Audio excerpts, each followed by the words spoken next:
Hey everyone, in today's iMessage video, I want to show you the top 5 tips and tricks on iMessage that most people don't know about. The very first one is iMessage effects. So let me show you that. Type out a message, and before pressing the blue arrow to send, press and hold it instead, and you get this page where you could send a message with effects. Now to preview each one, you could just press the dot next to the one that you see, like slam looks like that, loud, gentle, and invisible ink.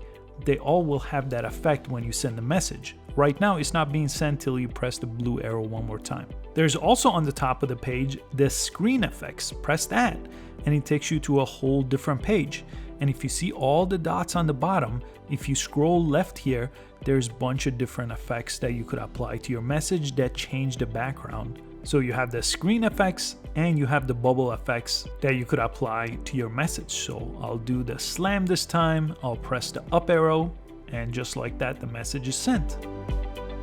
Now the next option works for iMessages, but it also works for text messages inside of this box.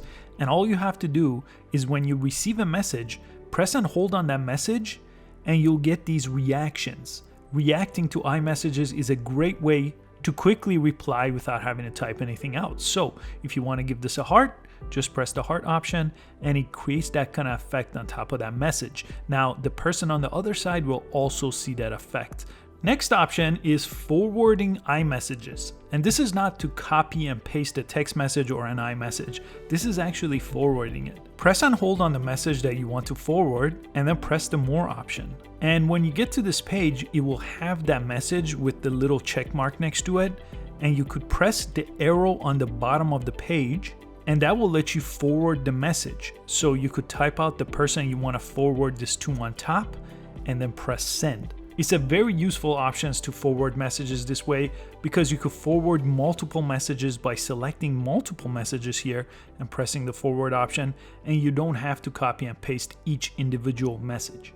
The next option requires you to turn your phone sideways. So if you turn your phone sideways, you should have a new option on your keyboard right next to return. Press that, and it brings you to this page where you could handwrite what you want. So you could just use your fingers here and type what you want, and then when you're done, press done on top and send that handwritten message. There's also default option on the bottom of the page that you could choose from, like this one, and you could draw more next to it like this and press done, and it's going to show up on your text like this, and you could go ahead and press the arrow to send it, and it will have the handwriting effect right inside of your iMessage where you could write words or draw whatever you want. The next one is on the home page of messages. So let me go back to the home page. And this is the first page of the messaging app where you have everybody that you've ever messaged with text or iMessage. And what you could do on this page is you could search, but sometimes by default that search bar is not visible. If you just scroll down a tiny bit, the search bar should appear where you could not only search for people, but search for individual words. So if I search for the word iMessage, I could see all the times I typed that word iMessage inside of my iMessages or text messages.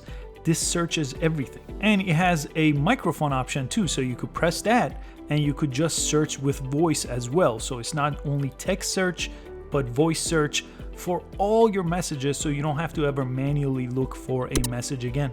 And those are the top 5 iMessage tips and tricks that everybody should know. I post these type of videos every single day on this channel, and I hope I could catch you next time. Thanks for watching.